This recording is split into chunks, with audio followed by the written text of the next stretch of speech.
So Paul was writing to the Ephesians. And when you sit down with pen in hand and write a letter to your friends and want to inspire them, what better way to start off than, for once you were in darkness, but now you are in the light of the Lord. Live as children of light. I think if I got that letter, I'd stop right there. I'd say, okay, I'm in. Live as children of the light. For once we were in darkness, but now let us live as children of the light. Sometimes we need to read the rest of the letter. Sometimes it's easy to say, I like the headlines, I'll stop there.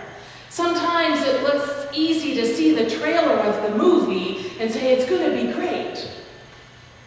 But sometimes we need to read the rest of the letter or see the rest of the movie.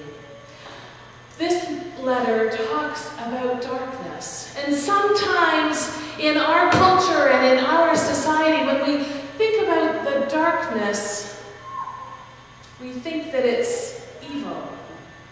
We think that it is something to be afraid of. But what I think Paul is saying to the Ephesians and to us today is that Lent is an invitation into the darkness.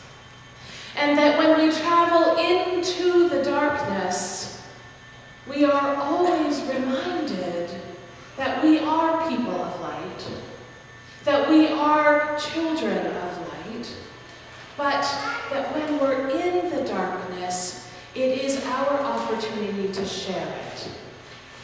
Everything exposed by the light becomes visible. So when we're in that darkness, we are invited to share that with friends, with other children of the light, to bring light, to expose it and bring light into the darkness.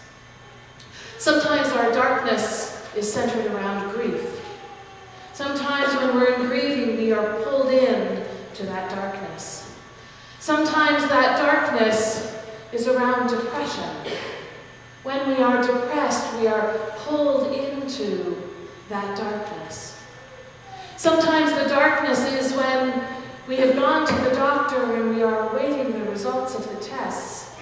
And one day takes two, and 1 week takes many, and we are pulled into the darkness.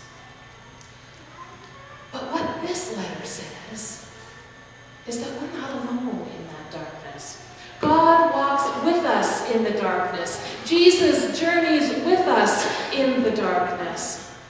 And when we share that darkness with others, we invite the light to come into the darkness. We are invited to share that hard place with our neighbors, with our friends, with our family, with our ministers, with our community of faith. For when we share the darkness, they come into the light. They are exposed by the light. I can't help but wonder if God offers to us the darkness as a simple and humble reminder of the light. For if there were no darkness, there would be no stars. If there were no darkness, there would be no northern lights. If there were no darkness, it would be hard to appreciate that gentle beam of sunlight that rays in through the window. God offers to us the darkness as a gift. But then in verse 15, we're reminded in this letter, it says, be careful. Be careful how you live. Don't be unwise, but be wise and make the most out of every opportunity opportunity. Here we're reminded to be good and healthy individuals, caring and creative in the world. Be wise, make healthy decisions. Share that moment in the darkness, because the darkness is what allows us to see the light. We are called into the light. Even at a time of great loss and sorrow, in the moment of our death, we are called to the light. Come toward the light. I think we are invited in this time of Lent, and in this letter that Paul writes to the Ephesians, to journey back to the beginning. Genesis 1:1. In the beginning, God created the heavens and the earth. Now the earth was formless and empty, and darkness was over the surface of the deep, and the Spirit of God was hovering over the waters. And God said, "Let there be light." And God said, "Let there be light." We are called in this moment to be in that place of darkness. This is Lent. But we are reminded that we are children of light. We are reminded that the light is coming. We are journeying toward the light. And in the darkness, we are called to share that with our neighbors and with our friends. We are called to share the very darkness of our hearts with God.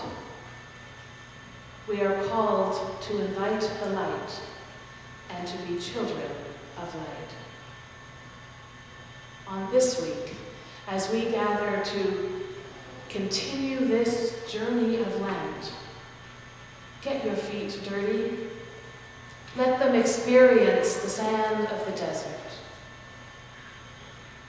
Let your heart feel that darkness and share it with a friend. And be ready to receive a small visit from a small child, for indeed they are the light of the world. And for that, all the people can say, Amen.